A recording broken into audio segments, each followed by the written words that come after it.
Cavity যেটা, সেই cavity সারাক্ষণ ভিজে ভিজে থাকে কেন? স্যালাইভা বেরোয়। কি স্যালাইভা বেরোয়, যেটাকে আমরা থুতু বলি। আমাদের পার ডে মিনিমাম 1 লিটার থেকে 1.5 লিটার স্যালাইভা হচ্ছে আমার বেরোয়। কত?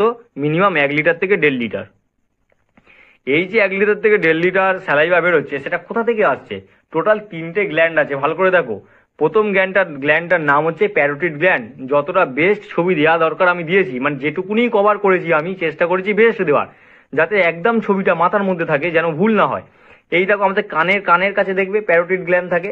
এইটাই কিন্তু পরবর্তীকালে ইনফেকশন হয়ে গেলে মামস বলে যে রোগটা হয়, সেটা কিন্তু এই গ্ল্যান্ডটার ইনফেকশনের জন্য হয়। এটা কিন্তু মনে রাখবে, জিজ্ঞেস করে কোন গ্ল্যান্ডের ইনফেকশনের ফলে মামস হয়, তখন বলতে হবে আমার এই প্যারোটিড গ্ল্যান্ড দুটো করে আছে, ঠিক আছে? এই প্যারোটিড গ্ল্যান্ড তাহলে কানের কাছে আছে। আরেকটা গ্ল্যান্ড আছে সাবলিঙ্গুয়াল। সাব কথার মানে কি? নিচে। সাব কথার মানে কি? নিচে। লিঙ্গুয়াল মানে কি? জিভ। তার মানে জিভের নিচে যে গ্ল্যান্ডটা আছে সেটাকে বলা হয় আমার সাবলিঙ্গুয়াল গ্ল্যান্ড। বোঝা গেল? Sublingual gland. এবারে এসো, আরেকটা গ্ল্যান্ড আছে, এটাও দুটো আছে। আরেকটা গ্ল্যান্ড আছে সাবম্যান্ডিবুলার। সাবম্যান্ডিবুলার মানে কি? তাহলে ম্যান্ডিবেল যে হাড়, নিচের যে লোয়ার জ যে বোনটা আছে, তার নাম সাবম্যান্ডিবেল। সেই সাবম্যান্ডিবেলের নিচে যে হাড়টা আছে সেটাকে বলা হয়, যে গ্ল্যান্ডটা আছে সেটাকে বলা হয় আমার সাবম্যান্ডিবুলার গ্ল্যান্ড অথবা সাবম্যাক্সিলারি গ্ল্যান্ড। যে বই যেটা দেওয়া আছে তোমরা যে কোনো একটা লিখতে পারো। তার টোটাল কটা আছে আমার? 1 2 3 4 5 6, টোটাল 6। বোঝা গেল? এই যে স্যালাইভা আমাদের যে বলছি 1 থেকে 1.5 লিটার করে স্যালাইভা বেরোয়, সেই যে স্যালাইভা, সেখানে দেখো 99.49% কিন্তু আমার ওয়াটার। কত? 99.49% ওয়াটার। আর কি আছে? টায়ালিন।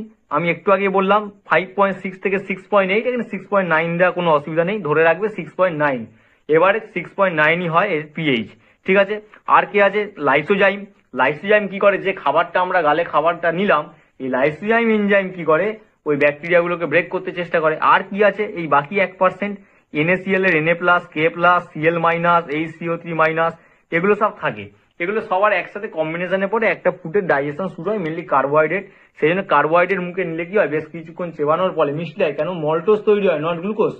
বারবার মনে বলছি, এই কারণে অনেকে গ্লুকোজ ভাবতে পারে, গ্লুকোজ নয়। বোঝাবার সময় আমরা অনেক সময় হয়তো মনে রাখার সুবিধার জন্য বলি যে গ্লুকোজ মিষ্টি, সেই জন্য কিন্তু না, গ্লুকোজ তৈরি হয় না।